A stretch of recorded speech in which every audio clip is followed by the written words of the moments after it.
மலைகளால் சூழப்பட்ட தேனி மாவட்டம் முழுவதும் போதுமான மழை பெய்யாததாலும் வைகை அணையிலிருந்து விவசாயம் மற்றும் பாசனம் உள்ளிட்ட பல்வேறு தேவைகளுக்காக கூடுதல் தண்ணீர் திறக்கப்பட்டதாலும் 71 அடி உயரம் கொண்ட வைகை அணையின் நீர்மட்டம் கடந்த மாதம் 20 அடியாக சரிந்தது. இதனால் வைகை அணையிலிருந்து செயல்படுத்தப்பட்ட அனைத்து கூட்டு குடிநீர் திட்டங்களும் அடியோடு நிறுத்தப்பட்டது.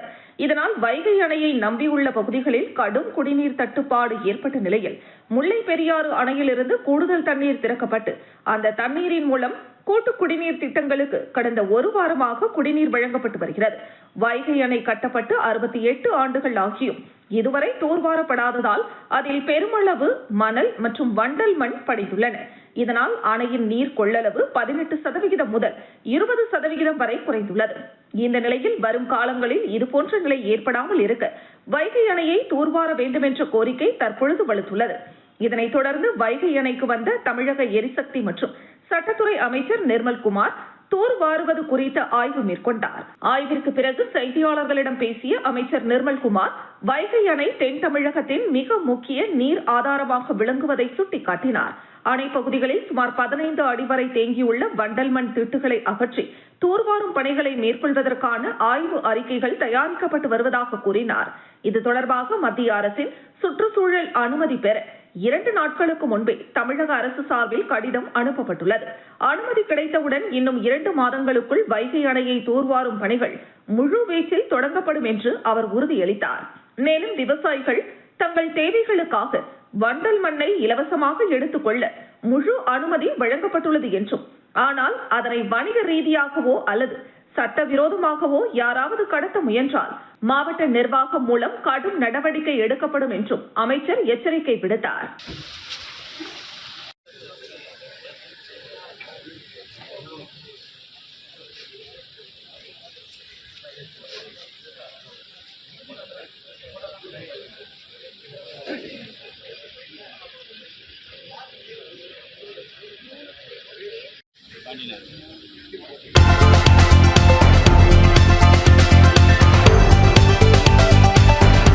பழனி கிரிவல வீதி பகுதியில் ஆக்கிரமிப்புகளை அகற்றி திருக்கோவில் நிலங்களை மீட்கும் பணியில் கடந்த சில மாதங்களாக கோவில் நிர்வாகமும் வருவாய்த்துறையும் தீவிரமாக இறங்கியுள்ளன. நீதிமன்ற உத்தரவின்படி பல இடங்கள் மீட்கப்பட்ட நிலையில் முறையாக பட்டா வைத்திருந்தவர்கள் தடையாணை பெற்று அங்கேயே வசித்து வந்தனர். ஆனால் அங்குள்ள அண்ணாச்செட்டி மடம் எனப்படும் ஏசி மட பகுதியில் சுமார் 3 தலைமுறைகளாக வசித்து வரும் 10க்கும் மேற்பட்ட குடும்பங்களின் பட்டாக்கள் திடீரென ரத்து செய்யப்பட்டுள்ளதாக வருவாய்த்துறை அதிரடி அறிவிப்பை வெளியிட்டுள்ளது. உங்களுக்கு கால அவகாசம் எல்லாம் வழங்க முடியாது, ஒரே நாளில் இடத்தை காலி செய்ய வேண்டும் என நகராட்சி மற்றும் திருக்கோவில் நிர்வாகம் கராராக தெரிவித்துவிட்டது. திங்கட்கிழமை காலைக்குள் காலி செய்யாவிட்டால் இயந்திரங்களுடன் வந்து வீடுகள் தரைமட்டமாக்கப்படும் என்ற அதிகாரிகளின் எச்சரிக்கை அந்த பகுதி மக்களை நிலைகுலைய செய்துள்ளது. செய்தியாளர்கள் சந்திப்பில் 3 தலைமுறையாக இங்குதான் வாழ்கிறோம், எங்களிடம் பட்டா இருக்கிறது, கரண்ட் கனெக்ஷன், தண்ணீர் கனெக்ஷன் எல்லாம் முறையாக வைத்துள்ளோம், இப்பொழுது திடீரென பட்டா இல்லை காலி செய்யுங்கள் என்று கூறினால் நாங்கள் எங்கே போவோம்? சின்ன குழந்தைகள் உள்ளன, வயதானவர்கள் உள்ளார்கள். கடந்த வாரம் வந்த அமைச்சரிடமும் அழுதோம், அவர் நல்லது நடக்கும் என்று சொன்னார். ஆனால் தற்பொழுது இயந்திரங்களை வைத்து இடித்து விடுவோம் என மிரட்டுகின்றனர். எங்களுக்கு மாற்று இடமும் தரவில்லை, நஷ்ட ஈடும் தரவில்லை. அரசாங்கம் தான் எங்களை காப்பாற்ற வேண்டும். கையில் முறையான ஆவணங்கள் இருந்தும் தங்களது வாழ்வாதாரம் ஒரே நாளில் பறிபோகிறதே என்ற அச்சத்தில் ஒட்டுமொத்த குடும்பங்களும் கிரிவல வீதியில் தவித்து வருகின்றன. மாற்று இடமாவது வழங்க வேண்டும் என்ற இவர்களின் நியாயமான கோரிக்கைக்கு தமிழக அரசு உடனடியாக செவிசாய்க்குமா என்பதை பொறுத்திருந்துதான் பார்க்க வேண்டும். அதேபோல் ஆண்டிப்பட்டி பகுதியில் நிலுவையில் உள்ள வீட்டுமனை பட்டாக்கள் மற்றும் புறவழிச்சாலை திட்டங்கள் குறித்தும் சுற்றுச்சூழல் மற்றும் வனத்துறையின் விதிகளுக்கு பாதிப்பு ஏற்படாத வண்ணம் மாற்றுப்பாதைகள் குறித்து விரிவான ஆய்வுகள் மேற்கொள்ளப்பட்டு மக்களுக்கு தங்கு தடையின்றி நலத்திட்டங்கள் கிடைக்க உரிய நடவடிக்கை எடுக்கப்படும் என அமைச்சர் நிர்மல்குமார் தெரிவித்தார். 90 வருஷத்துக்கு மேல இருக்கிற எங்களே திடீர்னு வந்து அரசாங்க உத்தரவு, கவர்மெண்ட் உத்தரவு அப்படின்னு சொல்லி 100 வீடுகளை காலி பண்ணிட்டாங்க. காலி பண்ணவங்களுக்கு இது வரைக்கும் இடமும் நல்லா முறையாக கொடுக்கல, எந்த ஒரு வசதி வாய்ப்பும் செஞ்சு தரல. இங்கே இருக்கிற வாழ்வாதாரமும் எங்களுக்கு போச்சு, பொருளாதாரமும் போச்சு. இனி மீதி இருக்கிற ஒரு 14 வீட்டுக்காரங்க இருக்கிறோம். எங்களையும் வந்து 42 மணி நேரத்தில் காலி பண்ண சொல்லி நீதிமன்ற உத்தரவுன்னு சொல்லி எங்களுக்கு நோட்டீஸ் அனுப்பியிருக்காங்க. இது வரைக்கும் எங்களுக்கு ஒரு இடமோ ஒரு இதோ எதுவுமே எங்களுக்கு காமிக்கவும் இல்லை, சொல்லவும் இல்லை. எங்கள் வாழ்வாதாரமும் போச்சு, பொருளாதாரமும் போச்சு. இப்போ எங்களை திடீர்னு காலி பண்ண சொன்னால் நாங்கள் எங்கேங்க சார் போகிறது?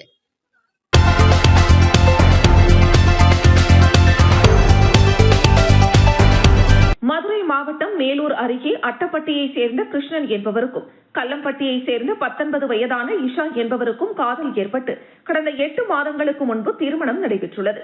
இந்த நிலையில் மருத்துவ பரிசோதனைக்காக கடந்த 2 தினங்களுக்கு முன்பு மேலூரில் மருத்துவர் அமுத கலாவள்ளி என்பவருக்கு சொந்தமான லட்சுமி மருத்துவமனையில் பரிசோதனை மேற்கொண்ட போது கர்ப்பப்பையில் கட்டி போன்று இருப்பதால் அறுவை சிகிச்சை மேற்கொள்ள வேண்டும் என கூறப்பட்டதாக தெரிகிறது.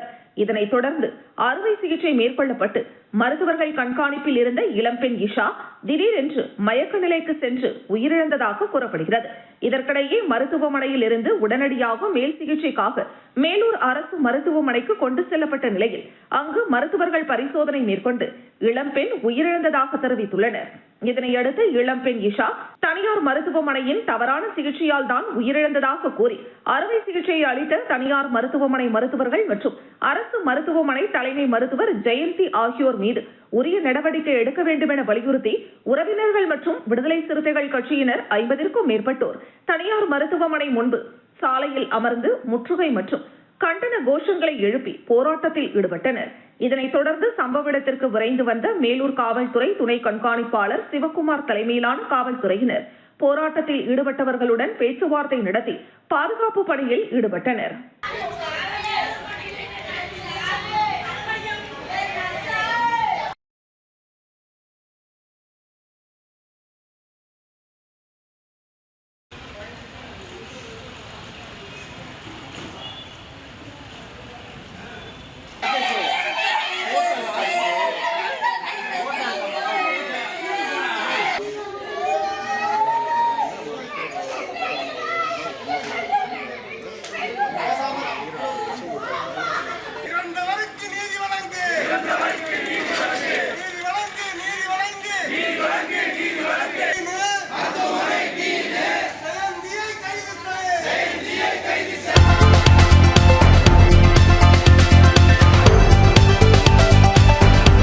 மதுரை பழங்காநத்தம் அருகே உள்ள பதுவை புனித அந்தோணியார் ஆலயத்தில் ஆண்டுதோறும் நடைபெறும் திருவிழா இந்த ஆண்டு மிகுந்த பக்தி பரவசத்துடன் மற்றும் கோலாகலமாக நடைபெற்றது. திருவிழாவை முன்னிட்டு ஆலயம் வண்ண மின் விளக்குகளால் அலங்கரிக்கப்பட்டு சிறப்பு ஆராதனை மற்றும் பக்தி நிகழ்ச்சிகள் நடைபெற்றன. திருவிழாவின் முக்கிய நிகழ்வாக புனித அந்தோணியார் சப்பர பவனி நடைபெற்றது. இதில் சுற்றுவட்டார பகுதிகள் மட்டுமின்றி பல்வேறு மாவட்டங்களில் இருந்தும் ஏராளமான கிறிஸ்துவ பக்தர்கள் மற்றும் பொதுமக்கள் கலந்து கொண்டு தங்களது நேர்த்திக் கடனை செலுத்தினர். விழாவை முன்னிட்டு ஆலய வளாகத்தில் சிறப்பு ஜபங்கள், அன்னதானம் மற்றும் சமூக நல்லிணக்க நிகழ்ச்சிகளும் நடைபெற்றன. பாதுகாப்பு ஏற்பாடுகள் மற்றும் போக்குவரத்து வசதிகள் சிறப்பாக செய்யப்பட்டிருந்த நிலையில் திருவிழா அமைதியான முறையில் நிறைவடைந்தது. விழாவில் கலந்து கொண்ட பக்தர்கள் புனித அந்தோணியாரின் அருளை பெற்று மகிழ்ச்சியுடன் திரும்பி சென்றனர்.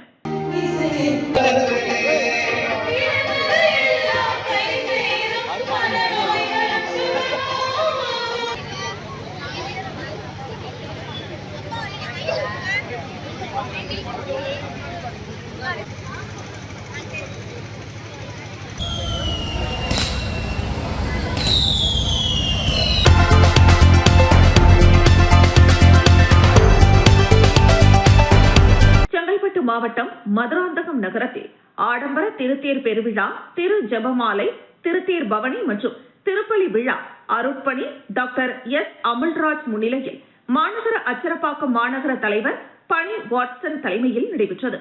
பேராசிரியர் அருட்பணி டோனி ஜெரால்ட் மற்றும் மதுராந்தகம் மறைமாவட்ட முதன்மை குரு அருட்பணி ஜான் பெஞ்சமினுக்கு சால்வை அணிவித்து மரியாதை செய்து நினைவு பரிசு வழங்கினார். மதுராந்தகம் மறைவட்ட அருள் தந்தையர்கள் Michael, Alexander, Praveen, Chinnappar, Joseph Gnanam, Raji, பிரபு, யாக்கோபு, பிரகாஷ், சரண், ராஜே அருள் தந்தையர்கள் அனைவரும் கலந்து கொண்டு திரு ஜெபமாலை, திருத்தேர் பவனி மற்றும் திருப்பலி இறைவனின் ஆசீர்வாதத்தால் மிக சிறப்பான முறையில் நடைபெற்றது.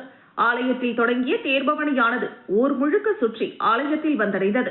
சுற்றுப்புற கிராமத்தில் இருந்து உள்ள அருட் சகோதரிகள் மற்றும் மதுராந்தகம், காந்தி நகர், மாம்பாக்கம், செங்குந்தர்பேட்டை என அனைத்து பகுதி மக்கள் சுமார் 1000க்கும் மேற்பட்டோர் கலந்து கொண்டு உலக அமைதி வேண்டி பிரார்த்தனையில் ஈடுபட்டு புனித அந்தோணியாரின் ஆசி பெற்றனர்.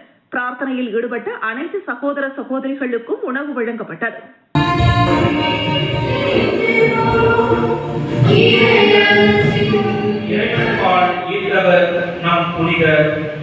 இன்றும் நினைவு கூர்ந்து இறைவனிடம்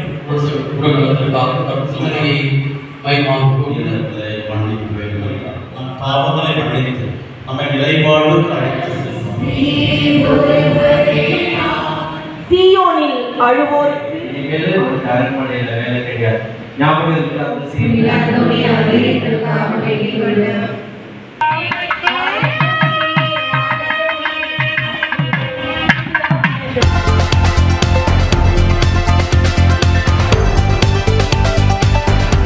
மதுரை தெற்கு வாசல் பகுதியில் பள்ளிக்கு சென்றுவிட்டு வீட்டிற்கு செல்வதற்காக பேருந்து நிறுத்தத்தில் நின்று கொண்டிருந்த 12ஆம் வகுப்பு படிக்கும் மாணவிக்கு அவ்வழியாக வந்த ஷேர் ஆட்டோ ஓட்டுநர் ஒருவர் பாலியல் தொல்லை கொடுத்ததாக சிங்கப்பெண் காவலர்களுக்கு தகவல் தெரிவித்ததன் அடிப்படையில் சம்பவ இடத்திற்கு விரைந்து சென்ற சிங்கப்பெண் காவல் படையினர் பாதிக்கப்பட்ட பெண்ணிடம் நடந்த விவரங்களை கேட்டறிந்து அவருடைய தந்தைக்கு தகவல் தெரிவித்து அவர் அளித்த புகாரின் அடிப்படையில் மதுரை மாநகர அனைத்து மகளிர் காவல் நிலையம் தெற்கில் வழக்கு பதிவு செய்து விசாரணை நடைபெற்று வருகிறது.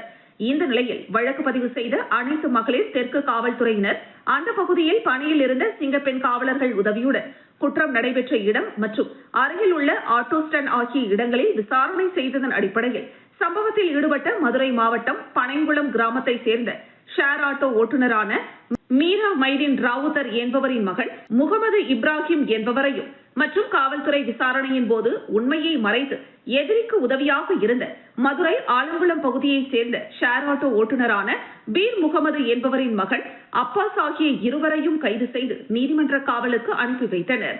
இந்த சம்பவத்தில் உடனடியாக சம்பவ இடத்திற்கு சென்ற சிங்கப்பெண் காவலர்களான பெண் உதவி ஆய்வாளர் தனபாகியலட்சுமி, பெண் தலைமை காவலர்கள் தேன்மொழி, தமிழரசி ஆகியோர் பாதிக்கப்பட்ட மாணவியை விசாரணை செய்து உடனடியாக காவல் நிலையத்திற்கு அழைத்து சென்று புகார் அளித்தும் சம்பவத்தில் ஈடுபட்ட ஷேர் ஆட்டோ ஓட்டுநர்களை கைது செய்ய உதவியாக இருந்த சீரிய பணியை பாராட்டி சான்றிதழ் வழங்கப்பட்டது.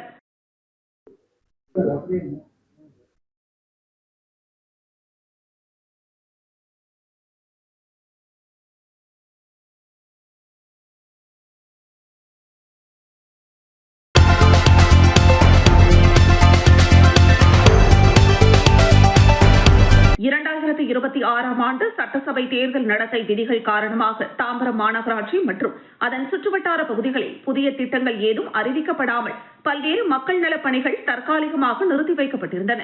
தற்பொழுது தேர்தல் முடிந்து புதிய ஆட்சி பொறுப்பேற்றுள்ள நிலையிலும் தாம்பரம் மாநகராட்சியில் அதே தொய்வு நிலை நீடித்து வருவதாக பொதுமக்கள் குற்றம் சாட்டுகின்றனர். குறிப்பாக புதிதாக பொறுப்பேற்றுள்ள அமைச்சரின் ஆய்வுக் கூட்டங்களில் கூட மக்களால் தேர்ந்தெடுக்கப்பட்ட பிரதிநிதிகளான மேயரோ அல்லது கவுன்சிலர்களோ கலந்து கொள்ளவில்லை என்றும் இந்த தொடர்பு இல்லாத நிலை பொதுமக்களிடையே பெரும் ஏமாற்றத்தை ஏற்படுத்தியுள்ளதாகவும் கூறப்படுகிறது. தாம்பரம் மாநகராட்சியின் 70 வார்டுகளிலும் சாலைகள் மோசமடைந்துள்ளதோடு பாதாள சாக்கடை திட்டம், ஏரிகள் தூய்மைப்படுத்துதல் மற்றும் குப்பைகள் அகற்றுதல் போன்ற உள்கட்டமைப்பு சார்ந்த பிரச்சனைகள் தொடர்ந்து நீடிப்பதாகவும் இப்பகுதிகளின் அவசர தேவைகள் குறித்து தாம்பரம் சட்டமன்ற உறுப்பினரும் மனிதவள மேம்பாட்டுத்துறை அமைச்சருமான சரத்குமாரை நேரில் சந்தித்து பெருங்களத்தூர் குடியிருப்பு நலசங்கங்களின் கூட்டமைப்பு சார்பில் கோரிக்கை மனு அளிக்கப்பட்டுள்ளது. அந்த மனுவில் பெருங்களத்தூர் பகுதியில் லட்சக்கணக்கான மக்கள் வசித்து வரும் நிலையில் விபத்துகளை தவிர்க்க அங்கு ஒரு நடை மேம்பாலம் உடனடியாக அமைக்கப்பட வேண்டும் என வலியுறுத்தப்பட்டுள்ளது. மேலும் பாதியில் நிறுத்தப்பட்டுள்ள கால்வாய் பணிகள், மண்டலம் 4 4 ஆண்டுகளாக பயன்பாட்டிற்கு வராத வணிக வளாகம், பழுதான தெருவிளக்குகள் மற்றும் தெருநாய்கள் தொல்லை உள்ளிட்ட பல்வேறு பிரச்சனைகள் குறித்து அமைச்சரிடம் கூட்டமைப்பினர் விரிவாக எடுத்துரைத்துள்ளனர். மனுவை பெற்றுக்கொண்ட அமைச்சர் சரத்குமார் அனைத்து பிரச்சனைகளையும் விரிவாக ஆராய்ந்து உரிய நடவடிக்கை எடுப்பதாக உறுதியளித்துள்ளார். குறிப்பாக பாதாள சாக்கடை திட்டம் மற்றும் இதர உட்கட்டமைப்பு பணிகளை விரைவில் சரி செய்து தருவதாக தெரிவித்துள்ளார். மேலும் விரைவில் ஒரு நாளை தேர்வு செய்து கூறுங்கள், இப்பகுதிகளில் நேரில் வந்து ஆய்வு நடத்த உள்ளதாகவும் அப்பகுதி மேம்பாட்டிற்கு தேவையான அனைத்து பணிகளையும் 100% நிறைவேற்ற முழு முயற்சி எடுப்பதாகவும் அவர் உறுதி கூறினார். அமைச்சரின் இந்த உறுதியளிப்பு தங்களுக்கு பெரும் நம்பிக்கையை தந்துள்ளதாக பெருங்களத்தூர் குடியிருப்பு நல சங்கங்களின் கூட்டமைப்பை சேர்ந்த மகேந்திர பூபதி தெரிவித்துள்ளார்.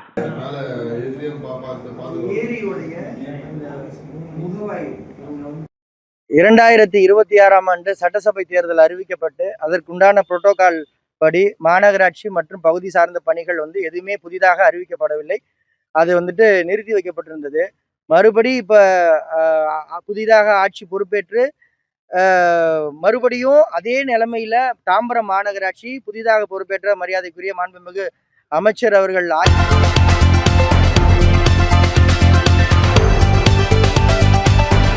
கள்ளக்குறிச்சி மாவட்டம் உளுந்தூர்பேட்டை ஒன்றியம் பாச்சப்பாளையம் ஊராட்சி ஒன்றிய நடுநிலைப் பள்ளியில் ஆசிரியராக பணியாற்றி வரும் மெர்சி டிவோட்டா தனது பிறந்த நாளை முன்னிட்டு சமூக நல பணியில் ஈடுபட்டு உடல் ஊனமுற்றோர், கணவனை இழந்த பெண்கள் மற்றும் ஏழை எளிய மக்களுக்கு நலத்திட்ட உதவிகளை வழங்கினார்.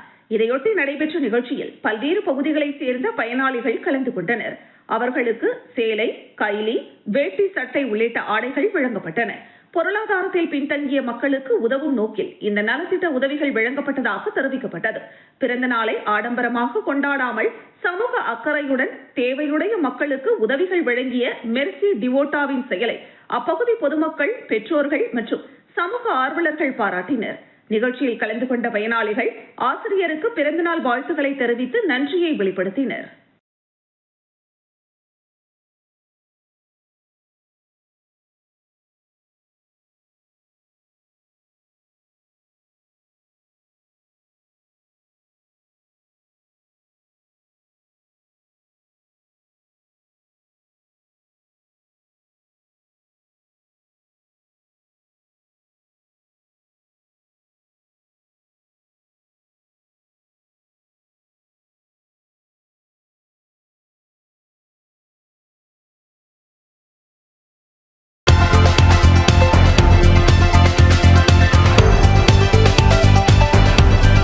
அடுத்த தாம்பரம் வேளச்சேரி பிரதான சாலையில் விஜி இன்வெஸ்ட்மெண்ட் அலுவலக திறப்பு விழா நடைபெற்றது.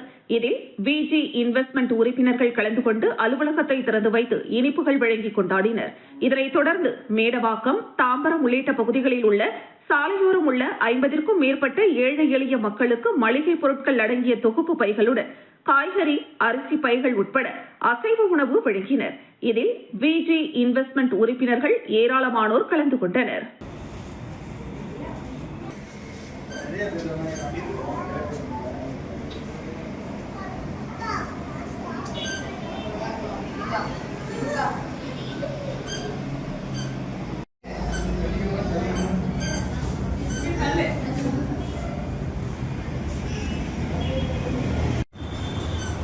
இங்க பாருங்க, கட் பண்ணு.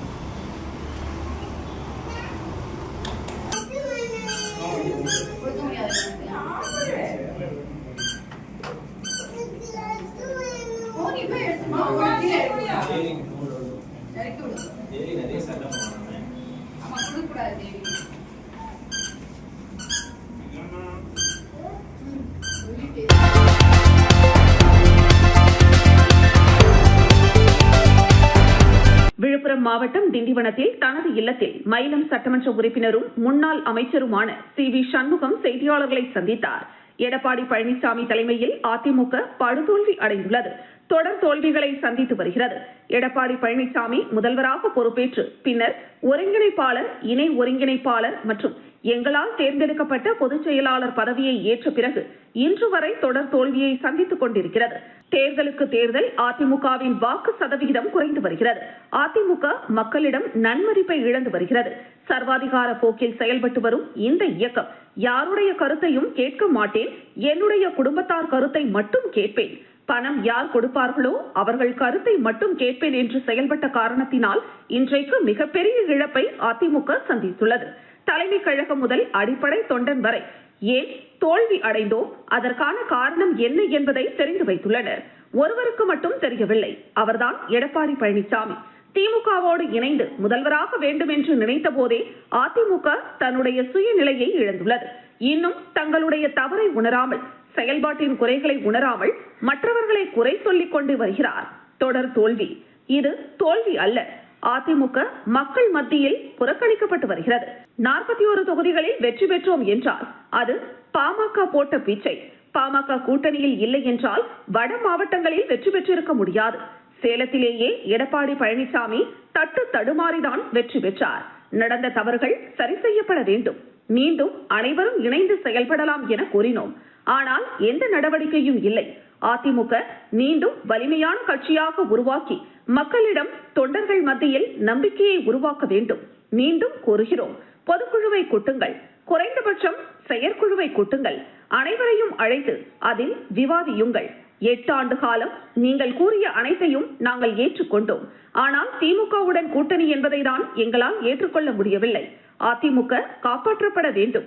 சில காலம்தான் எங்களால் பொறுக்க முடியும். அந்த நிலைக்கு எங்களை தள்ள வேண்டாம். பொதுச் செயலாளர் என்ற முறையில் கோரிக்கை வைக்கிறோம். இந்த இயக்கத்தை காப்பாற்றுங்கள் என CV சண்முகம் கூறினார். பொதுச் செயலாளர் எடப்பாடி பழனிசாமி தலைமையிலான அனைத்து இந்திய அண்ணா திராவிட முன்னேற்ற கழகம் படுதோல்வி அடைந்திருக்கிறது. தோல்வி அடைந்தது என்று சொல்வதை விட முற்றிலுமாக புறக்கணிக்கப்பட்டது என்றுதான் சொல்ல வேண்டும். தோல்வி அடைந்து பிறகும் தொடர் தோல்வி. மாண்புமிகு அம்மாவின் மறைவிற்கு பிறகு நடைபெற்ற எடப்பாடி பழனிசாமி அவர்கள் முதலமைச்சராக பொறுப்பேற்று அதன் பிறகு ஒருங்கிணைப்பாளர், இணை ஒருங்கிணைப்பாளர், பிறகு எங்களால் தேர்ந்தெடுக்கப்பட்ட பொதுச்செயலாளர் பதவியேற்ற பிறகும் இன்று வரை தொடர் தோல்வியை சந்தித்துக் கொண்டிருக்கிறது. தேர்தலுக்கு தேர்தல்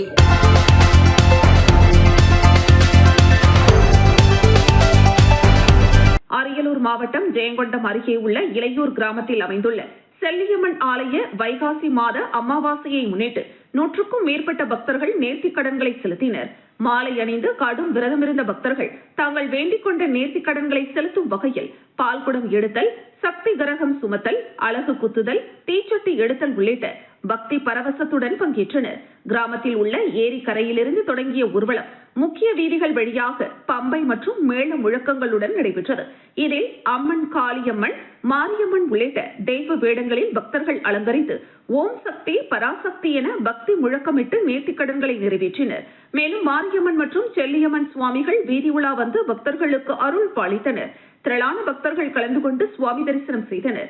பொதுவாக இறைவனை தரிசிக்க பக்தர்கள் ஆலயத்திற்கு செல்வது வழக்கம். ஆனால் திருவிழா காலங்களில் இறைவன் மக்களை நோக்கி வீதியுலா வருவது பெரும் பாக்கியம் என புராணங்கள் கூறுகின்றன.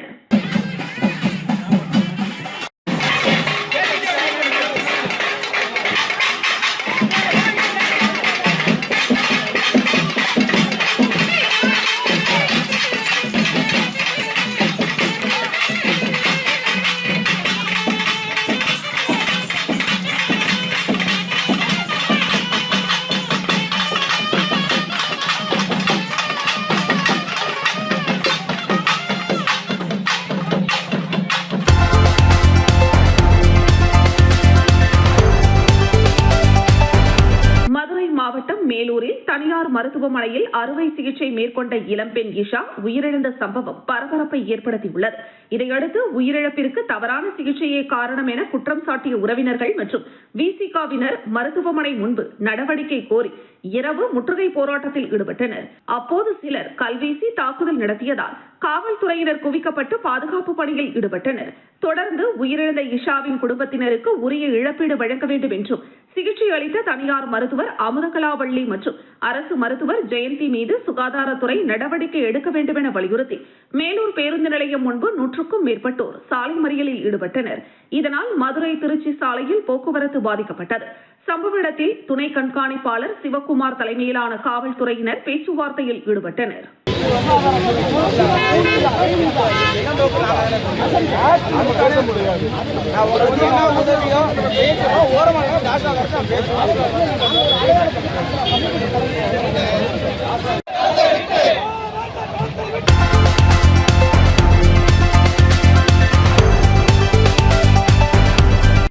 மாவட்டம் திண்டிவனம் நேரு வீதியில் உள்ள ஸ்ரீ தரம் ஜுவல்லரி அருகே முன்னாள் நகரமன்ற தலைவரும் முன்னாள் பாராளுமன்ற உறுப்பினருமான ஹீராசந்த் அவர்களின் 17வது ஆண்டு நினைவு தினத்தை முன்னிட்டு அலங்கரிக்கப்பட்ட அவரது திருவுருவ படத்திற்கு மகன்கள் பப்லாசா, ஜின்ராஜ், நவீன்குமார் ஆகியோர் மலர் தூவி மரியாதை செலுத்தி பொதுமக்களுக்கு இனிப்புடன் கூடிய அன்னதானம் வழங்கினர். இதில் பெலா காளிதாஸ், அப்பாண்டை ராஜன் உள்ளிட்ட ஸ்ரீ தரம் குழுமம் ஊழியர்கள் கலந்து கொண்டனர்.